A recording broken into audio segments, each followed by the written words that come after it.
Hi everybody and happy Friday.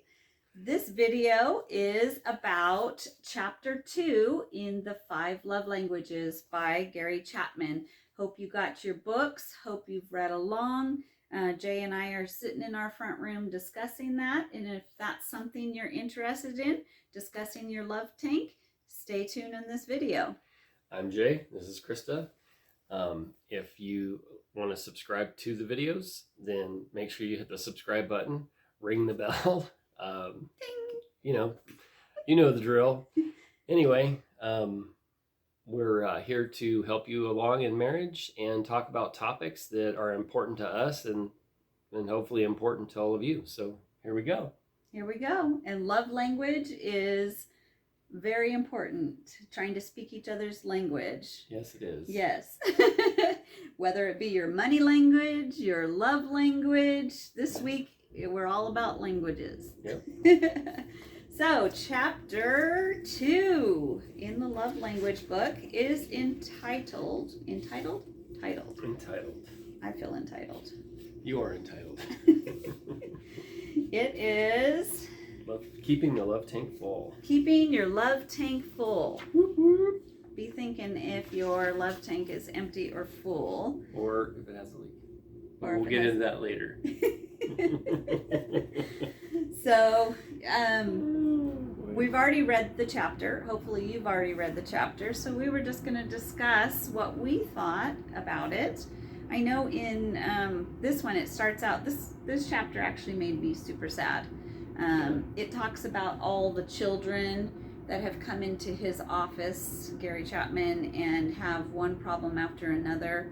And, he's associating that with the fact that they're trying to find love. They're trying to find acceptance. Their tank is empty, and they're trying to fulfill it through, bad behavior. There's just sad stories here. And as a parent whose kids are grown up, it made me sad to think, other kids are hurting, and did I do a good job? Did I fulfill, all of that? Made me sad for all the kids who have parents that don't know how to speak their child's love language. So that made me sad. And then it rotates into marriage, and it made me sad how many marriages where you can be alone in marriage and you can feel completely like a single person or alone, and yet you're married. And maybe your spouse is trying to show you love, but you're not hearing it or not seeing it. And I think that was Gary Chapman's point in this, showing kind of if your love tank's empty, how that can affect you. That they're not speaking your love language. Yeah. And so it's hard for them to relate, or it's hard for you to relate to what they're saying. Well, and we're doing more and more divorces are happening, more and more affairs are happening, and people are feeling alone, isolated.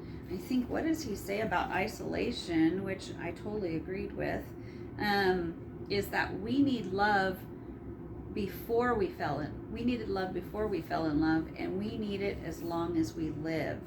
And also in here that loneliness and all of that is just a desperate feeling. I didn't underline it, but I was thinking about all the divorces and all of the affairs.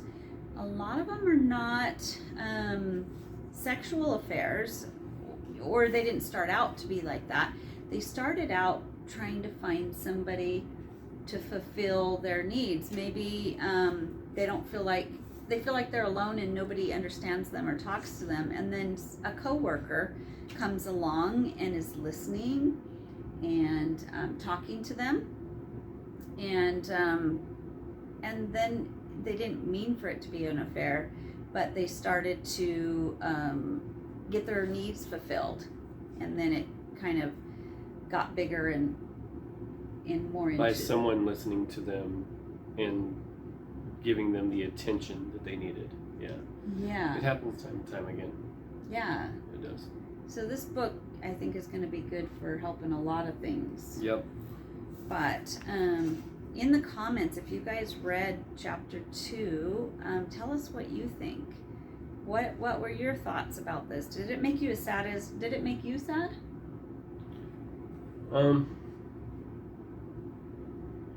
Yeah, I think to a certain point. I mean, you've got the kids being raised by these parents that don't know their love languages, so then they don't know the love language of their children, so then the snowball effect of the relationships are just going to run right into the kids, and then the kids are going to take it into their marriages, and here we go. And then it can take it to their grandchildren, and I mean, until they fix it and figure it out, it's always going to be that that going that direction, the wrong direction, actually. So yeah, it is sad. It's sad that, you know, a lot of people, they probably won't do the 5 love languages. They won't figure out their love tank and the love languages. Some people will, and I think it's going to bless the ones that do, that step up and take ownership and do it. You know, it's crucial for marriages and for families. It's crucial. So it'll be interesting. And I think some of it is that your spouse or parent to a child is trying to speak love to them, is trying to show them love, and they're not hearing it. And then I think the other is that there's some spouses and some parents that don't care. And I think that really made me sad. Yeah. That, you know, listening or watching this. Yep.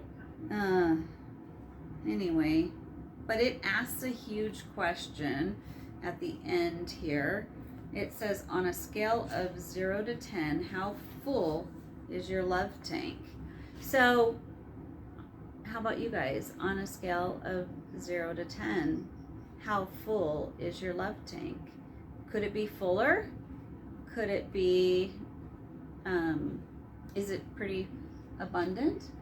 I think Christa and we had talked about that the other day when we were going through this chapter in the book, and we both came up to the conclusion that her and both of our love tanks are probably about, what, a 7 or an 8. Yeah. You know, around there, and you know, because you always have work. We came up with somehow we came up with the same number, even though we were, because I don't think anything is ever going to be a 10 on a scale of 1 to 10. I mean, you got to be a pretty happy person in a pretty happy place. And I feel pretty full. I feel like my love tank is pretty full. Yeah. But I feel like it's about a 7 or an 8, because sometimes busyness too. Yeah. Sometimes you don't have time to say that you love them. No. I think anybody that says their love tank is at a 10 is probably somebody that wears a smiley face shirt on Prozac. Just saying. Somebody's like way over the top happy. I mean, I know those people are out there, and I'm happy for them being happy, but for the rest of the world, and some of us that aren't that happy all the time, you know, I try to be positive. I try to, you know, have my blinds or the drapes open or the windows open, and just enjoy the fresh air, enjoy the birds, enjoy enjoy life, and enjoy looking outside at the beautiful, well, right now it's smoke from all the fires here in Idaho, but still with that, I try to stay on the happy side of things. But some people are like over the top happy, and you know who you are, and you people know who they are. So either that or they're delusional. If they really say that their love tank's a 10, that could be. They could be living in a bubble. Yeah, maybe they're just positive about any test they take. I mean, we're pretty happily married, and there's always room for improvement. Yeah, always room for improvement. Yep. So year. Tell us in the comments, where's your love tank on a scale of 0 to 10? You know, how full is your love tank? And then also tell us how full do you think your husband's or your wife is, your spouse? How full is theirs? Do you know? Have you asked them? Yeah. You know, and what are some other areas, you know, you were talking to me earlier this week about possibly that there might be other things that just not be that you're speaking somebody's love language. Well, and I was talking to Christa a few days ago about how there might be a hole in your love tank. You know, before you even get to how to fill your love tank, what are some things maybe that are hindering from getting that love tank full? And I had just jotted down some things. One could be busyness. You know, you're so preoccupied and busy with something that you're neglecting your spouse. Your priorities are screwed up. Mm-hmm. The other thing could be other people are distractions. Other people's problems are distractions. Financial woes.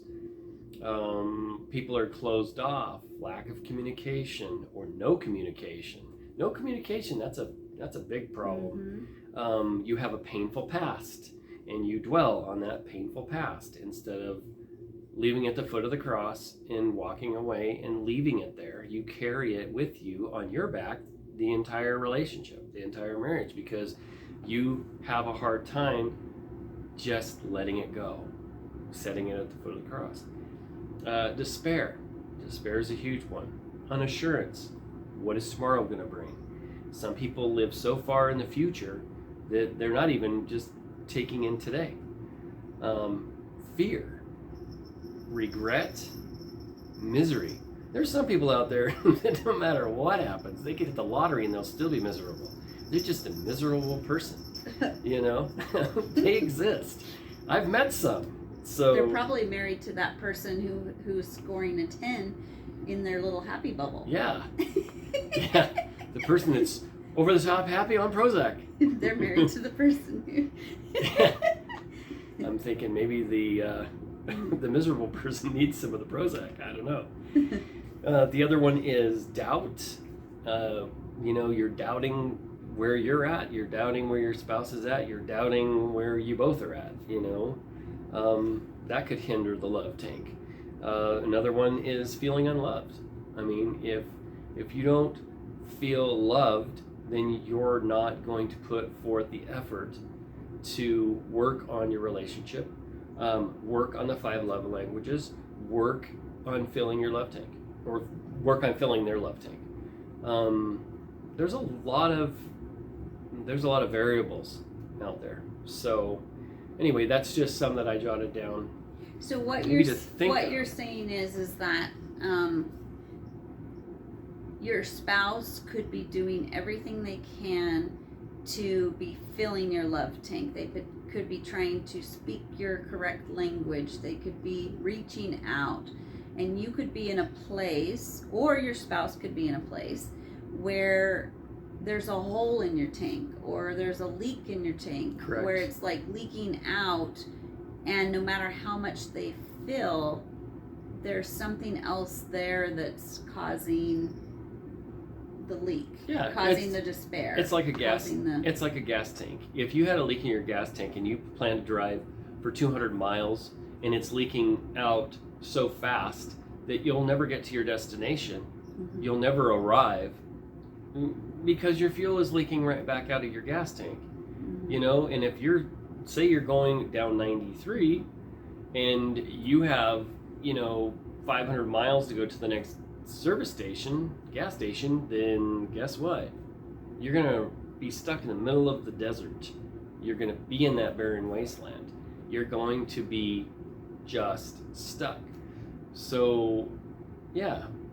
Well, and I was thinking about, I am a sufferer of depression from years and years ago. I do not suffer from that anymore. But there were some years there that my depression was so deep that no matter what you did, you couldn't get me out of it.